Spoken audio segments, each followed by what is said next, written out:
திருப்பரங்குன்றம் மலை உச்சியில் தர்கா தரப்பில் கந்தூரி விழா நடத்துவதற்கு தடை விதிக்கப்பட்ட வழக்கு தொடர்பாக விரிவான பதில் மனு தாக்கல் செய்ய உத்தரவு பிறப்பிக்கப்பட்டிருக்கிறது.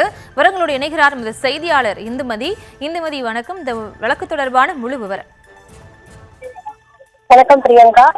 மதுரையை சேர்ந்த மாணிக்கமூர்த்தி என்பவர் இந்த மனுவை தாக்கல் செய்திருந்தார். அதாவது திருப்பரங்குன்றம் மலை உச்சியில் சிக்கந்தர் பாதுஷா தர்கா உள்ளது. இந்த தர்காவை தர்கா கமிட்டி அமைத்து நிர்வகித்து வருகின்றனர் எனவும், இந்த நிலையில் சிக்கந்தர் பாதுஷா அவுலியா தர்காவின் சந்தனக்கூடு 21ஆம் தேதி ஞாயிற்றுக்கிழமை துவங்கி வரும் ஜனவரி 6ஆம் தேதி வரை செவ்வாய்க்கிழமை வரை நடைபெறும் என தர்கா தரப்பில் அறிவிக்கப்பட்டிருந்தது. கடந்த ஞாயிற்றுக்கிழமை கொடியேற்றத்துடன் சந்தனக்கூடு துவங்கியது. இந்த நிலையில் தர்கா தரப்பில் அச்சிடப்பட்டுள்ள விளம்பர போஸ்டர்களில் கந்தூரி நடத்தப்படும் என தெரிவிக்கப்பட்டிருந்தது. ஏற்கனவே உயர்நீதிமன்றம் 3 நீதிபதிகள் கொண்ட அமர்வில் மலை உச்சியில் ஆடு கோழி பலியிடக்கூடாது என்றும், அதற்கான தீர்வை உரிமையியல் நீதிமன்றத்தை அணுகி பெற்றுக் கொள்ளலாம் என உத்தரவு பிறப்பிக்கப்பட்டுள்ளது. ஆனால் தர்கா தரப்பில் இதுவரை உரிமையியல் நீதிமன்றத்தில் வழக்கு தாக்கல் செய்ததாக தெரியவில்லை.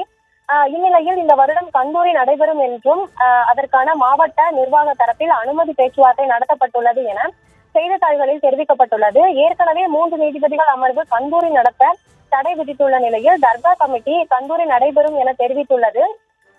இது குறித்து புகார் கொடுத்தும் எந்த நடவடிக்கையும் எடுக்கவில்லை. எனவே திருப்பரங்குன்றம் மலை உச்சியில் கந்தூரி விழா நடத்த தடை விதிக்க வேண்டும் என மனு தாக்கல் செய்திருந்தார்.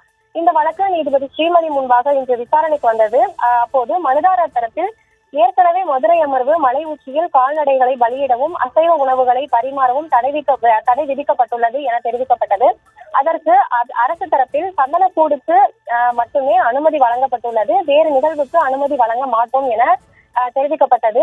இதனைத் தொடர்ந்து வழக்கறிஞர் வாஞ்சிநாதன் இந்த மனு விசாரணைக்கு உகந்தது அல்ல எனவும், ஒரே கோரிக்கையை வலியுறுத்தி 2 முறை மனு தாக்கல் செய்வது ஏற்கத்தக்கது அல்ல, திருப்பரங்குன்றம் மலை உச்சியிலேயே கந்தூரி விழா நடத்தக்கூடாது என உத்தரவு உள்ளது. திருப்பரங்குன்றம் பகுதியில் அல்ல, மலைக்கு கீழே கந்தூரி நடத்தலாம் என தெரிவிக்கப்பட்டது.